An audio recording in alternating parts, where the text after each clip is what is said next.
Gunung Salak, sebuah gunung yang tampak biasa dari kejauhan, namun menyimpan kisah yang membuat banyak orang berpikir dua kali sebelum menapakkan kaki di hutan-hutan lebatnya. Para pendaki veteran selalu berkata, Gunung Salak bukan tempat untuk mencari keindahan, ya tempat untuk diuji atau diingatkan. Cerita ini berawal dari seorang pendaki bernama Raga yang memutuskan mendaki seorang diri melalui jalur pasir reungit. Jalur yang terkenal paling sering memunculkan kejadian aneh. Sejak awal firasatnya sudah buruk. Begitu memasuki gerbang hutan, suara angin terdengar berbeda, lebih berat, seperti membawa bisikan samar.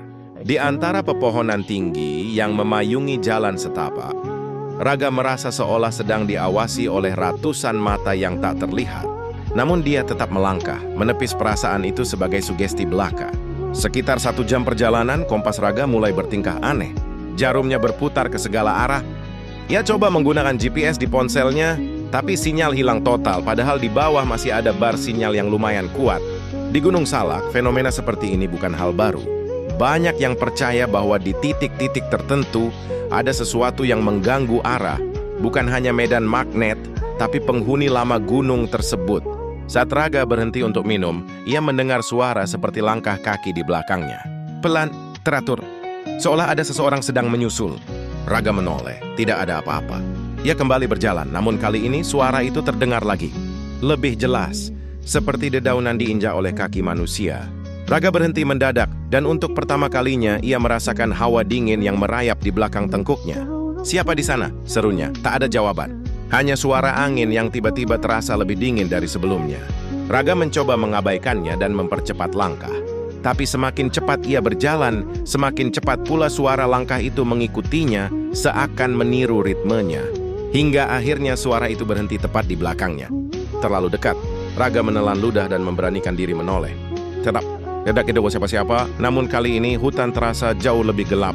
Kabut datang begitu cepat, padahal matahari belum sepenuhnya tenggelam. Di tengah kabut itu, Raga melihat sesuatu samar, seperti cahaya merah bergerak pelan, seolah mengawasinya dari kejauhan. Cahaya itu tak berubah bentuk, hanya melayang, naik turun sedikit, lalu menghilang begitu saja. Raga mencoba menenangkan diri. Mungkin itu cuma pantulan senter pendaki lain, pikirnya. Tapi jauh dalam hati, ia tahu tidak ada pendaki lain di belakangnya. Ia sudah menunggu cukup lama di pos sebelumnya dan tidak melihat siapapun. Perjalanan makin berat. Tanah mulai licin. Akar-akar mencuat seperti tangan-tangan yang siap menarik kaki yang lalai. Di tengah keheningan, hutan Salak mengeluarkan aroma aneh, seperti tanah basah bercampur belerang dan sesuatu yang sulit dijelaskan, seperti bau tubuh makhluk yang tidak pernah mengenal cahaya. Menjelang sore, Raga sampai di sebuah titik yang tidak ia kenal. Padahal jalur seharusnya lurus, kini seolah terbagi dua, kompas tak bisa diandalkan. Peta yang ia bawa tidak menunjukkan percabangan seperti ini. Di tengah kebingungannya, Raga mendengar suara wanita menangis. Pelan, lirih, namun jelas berasal dari sisi kanan jalur. Raga merinding. Tangisan itu terdengar seperti seseorang yang membutuhkan bantuan. Namun pendaki manapun tahu, di Gunung Salak jangan pernah mengikuti suara apapun. Raga terdiam, ia ingin pergi, tapi kakinya seperti tertahan rasa penasaran. Tiba-tiba, tangisan itu berubah menjadi suara rintihan. Seperti seseorang yang kesakitan atau meminta pertolongan. Raga tidak kuat. Ia mencoba menyorotkan senter ke arah suara itu. Senter bergetar di tangannya. Kabut makin tebal. Dan di antara kabut, ia melihat sosok samar wanita rambut panjang membungkuk seperti merangkul lututnya sendiri. Raga memanggilnya, tak ada respons. Sosok itu hanya bergetar seperti terisak. Namun saat Raga melangkah selangkah lebih dekat, sosok itu tiba-tiba menghilang seolah ditelan kabut. Senter Raga mati. Hawa dingin menyelimuti tubuhnya. Dan suara tangisan yang tadi lirih kini terdengar tepat di belakang telinganya. Raga menjerit dan berlari tanpa arah. Ia tak tahu lagi di mana jalur semula. Pepohonan tampak seperti bergerak, mengubah bentuk rute. Ada suara-suara berlarian di sekelilingnya. Hutan seolah hidup dan tidak ingin ia keluar. Raga tersesat selama berjam-jam.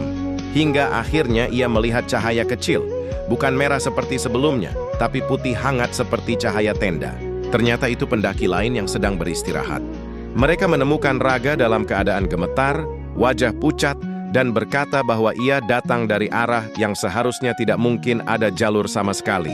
Saat ditanya apa yang terjadi, Raga hanya menjawab, Ada yang manggil saya, tapi bukan manusia. Hingga hari ini Raga tidak pernah kembali ke Gunung Salak. Jangan lupa like dan subscribe untuk update video-video terbaru lainnya.